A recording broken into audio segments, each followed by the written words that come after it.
जय श्री राम। जय श्री राम।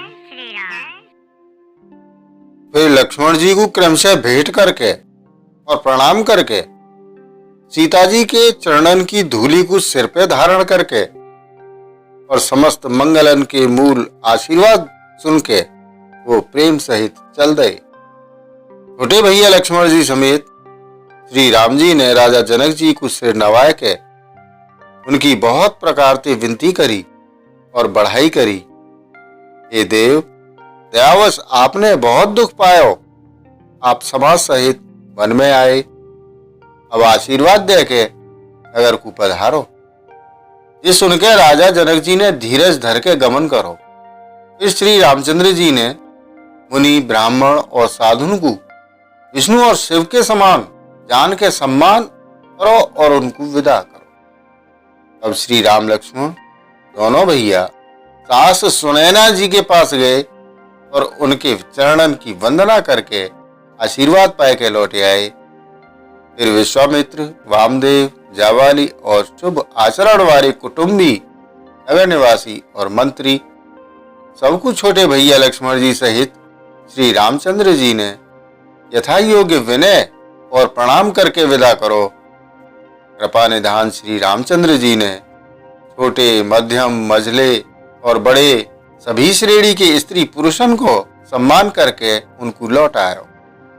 भरत की माता कैकेयी के चरणन की वंदना करके प्रभु श्री रामचंद्र जी ने पवित्र निश्चल प्रेम के संग उनसे मिलके भेंट के और उनके सबरे संकोच और सोच को मिटाए के पालकी सजाए के उनको विदा करो।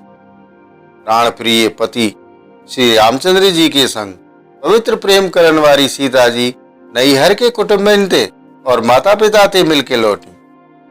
फिर प्रणाम करके सब शासन के गले लग के मिली। उनके प्रेम को वर्णन करवे के लिए कवि के हृदय में हुलास ना आए, उत्साह ना आए। उनकी शिक्षा सुन के और मनचाहो आशीर्वाद पाए के सीता जी सास और माता पिता दोनों ओर की प्रीति में समाई भई बहुत देर तक निमग्न रही। तब श्री रघुनाथ जी ने सुंदर पालकी मंगवाई और सब माता को आश्वासन दे के उन पे चढ़ायो। दोनों भैया ने मातान ते समान प्रेम ते बार बार मिलजुल के उनको पहुंचायो। भरत जी और राजा जनक जी के दलन ने घोड़ा, हाथी और अनेकों तरह की सवारी सजाए के प्रस्थान करो। सीता जी और लक्ष्मण जी सहित श्री रामचंद्र जी को हृदय में रख के सब लोग बेसुध है के चले जा रहे। बैल, घोड़ा, हाथी आदि पशु हृदय में हारे, शिथिल भये, परवश मन मारे चले जा रहे। गुरु वशिष्ठ जी और गुरु पत्नी अरुंधति के चरणन की वंदना करके सीता जी और लक्ष्मण जी सहित प्रभु श्री रामचंद्र जी हर्ष और विषाद के संग लौट के पर्ण कुटीर पे आए। फिर सम्मान करके निषाद राज को विदा करो। वो चलो तो सही, पर वाके हृदय में विरह को बड़ो भारी विषाद। श्री राम जी ने कोल, किरात, भील आदि वनवासी लोगों को लौटायो। वो सब जोहार जोहार के वंदना कर करके लौट गए। प्रभु श्री रामचंद्र जी, सीता जी और लक्ष्मण जी बड़ की छाया में बैठ के प्रियजन और परिवार के वियोग से दुखी है रहे। भरत जी के स्नेह, स्वभाव और सुंदर वाणी को बखान बखान के वो प्रिय पत्नी सीता जी और छोटे भैया लक्ष्मण जी ते कहने लगे। श्री रामचंद्र जी ने प्रेम के वश है के भरत जी के वचन, मन, कर्म की प्रीति और विश्वास को अपने श्रीमुख से वर्णन करो। वक्त पक्षी, पशु और जल की मछली, चित्रकूट के सभी जड़ और चेतन जीव उदास है गए। श्री रघुनाथ जी की दशा देख के देवतान ने उन पे फूल बरसाए के अपनी घर घर की दशा कही, दुखड़ा सुनायो। प्रभु श्री रामचंद्र जी ने उन्हें प्रणाम करके आश्वासन दयो। तब वो प्रसन्न है के चले, मन में ने को डर न रहो। छोटे भैया लक्ष्मण जी और सीता जी समेत प्रभु श्री रामचंद्र जी पर्ण कुटीर में ऐसे सुशोभित है रहे मानो वैराग्य, भक्ति और ज्ञान शरीर धारण करके सुशोभित है रहे हो। मुनि, ब्राह्मण, गुरु वशिष्ठ जी, भरत जी और राजा जनक जी सबरो समाज श्री रामचंद्र जी के विरह में विह्वल है। प्रभु के गुण समूहन को मन में स्मरण करते हुए सब लोग मार्ग में चुपचाप चले जा रहे हैं। पहले दिन सब लोग यमुना जी उतर के पार भये। वह दिन बिना भोजन के बीतो। दूसरा मुकाम गंगा जी उतर के गंगा पार श्रृंगवेरपुर में भयो। वहां राम सखा निषाद राज ने सब सुप्रबंध कर दो। फिर सही उतर के गोमती जी में स्नान करो और चौथे दिन सब अयोध्या जी जा पहुंचे। जनक जी 4 दिन अयोध्या जी में रहे और राजकाज सब साज सामान को संवार के और मंत्री गुरुजी भरत जी को राज्य सौंप के सब रो साज सामान ठीक करके तिरहुत को चले। नगर के स्त्री पुरुष गुरु जी की शिक्षा मान के श्री राम जी की राजधानी अयोध्या जी में सुखपूर्वक रहने लगे। सब लोग श्री रामचंद्र जी के दर्शन के लिए नियम और उपवास करने लगे। वो भूषण और भोग सुख अनुकूल छोड़ छाड़ के अवधि की आशा पे जी रहे हैं। भरत जी ने मंत्री और विश्वासी सेवकन को समझाया के उद्यत करो। वो सब सीख पाए के अपने अपने कामन में लग गए। फिर छोटे भैया शत्रुघ्न जी को बुलाए के शिक्षा दी और सब मातान की सेवा उनको सौंपी।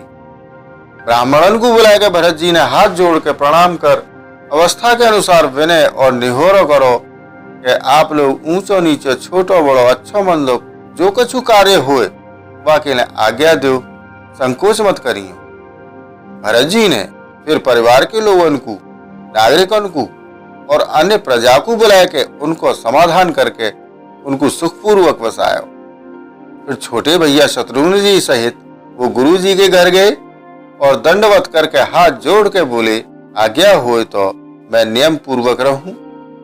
मुनि वशिष्ठ जी पुलकित शरीर है के प्रेम के संग बोले, हे भरत, तुम जो कछु समझोगे, कहोगे और करोगे वही जगत में धर्म को सार होगा।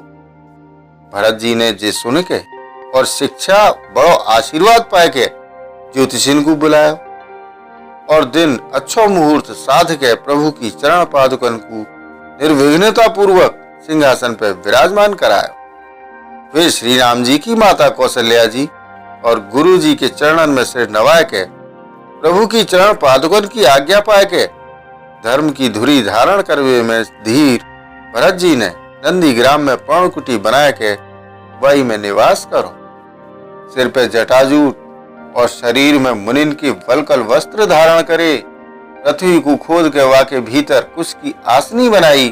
भोजन, वस्त्र, बर्तन, व्रत, नियम सब बातन में वो ऋषिन के कठिन धर्म को प्रेम सहित आचरण करने लगे। गहना, कपड़ा और अनेकों प्रकार के भोग सुखन को मन, तन और वचनते तृण तोड़ के प्रतिज्ञा करके त्याग दो। जा अयोध्या के राजा को देवराज इंद्र सिहावे और जहाँ के राजा दशरथ जी की संपत्ति सुन के कुबेरू लजा जाओ। भाई अयोध्यापुरी में भरत जी अनासक्त है के यह प्रकार निवास कर रहे हैं।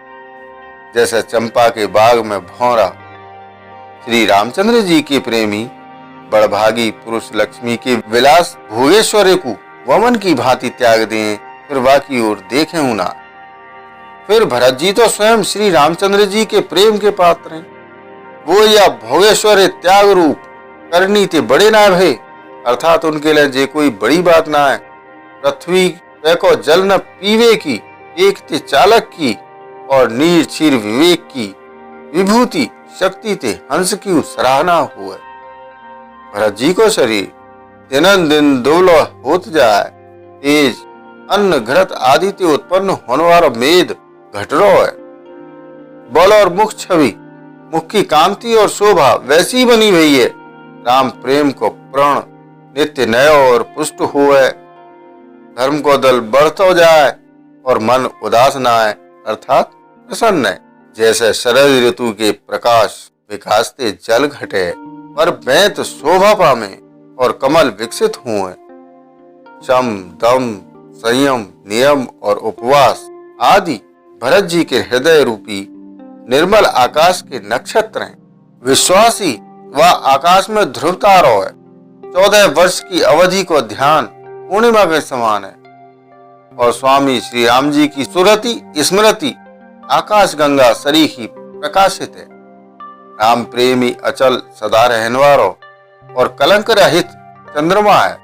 वो अपने समाज नक्षत्रन सहित नित्य सुंदर सुशोभित हुए। भरत जी की रहनी, समझ, करनी, भक्ति, वैराग्य, निर्मल गुण और ऐश्वर्य को वर्णन करने में सब कवि बहुत सच्चा में, क्योंकि वहाँ और उनकी तो बात ही का है। स्वयं शेष, गणेश और सरस्वती की पहुंचना है। वो नित्य प्रति प्रभु की पादुकन को पूजन करें, हृदय में प्रेम समावे ना है। पादुकांते आज्ञा मांग मांग के वो बहुत प्रकार के सब प्रकार के राजकाज करें। शरीर पुलकित है, हृदय में श्री सीताराम जी हैं। जीव राम नाम जप रही है, नेत्रन में प्रेम को जल भरो भयो है। लक्ष्मण जी, श्री राम जी और सीता जी तो वन में बसे हैं, परंतु भरत जी घर में ही रह के सबके द्वारा शरीर को कस रहे हैं। दोनों ओर की स्थिति समझ के सब लोग कहें कि भरत जी सब प्रकार से सराहवे के योग्य हैं। उनके व्रत और नियमन को सुन के साधु संतु सकुचा जाएं और उनकी स्थिति देख के मुनि राजू लज्जित हुए।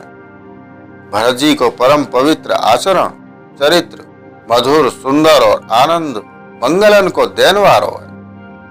कलयुग के कठिन पाप और क्लेशन को हरण वालो है। महामोह रूपी रात्रि को नष्ट करवे के लिए सूर्य के समान है। पाप समूह रूपी हाथी के लिए सिंह है, शेर है। सबरे संतापन के दल को नाश करने वालो है।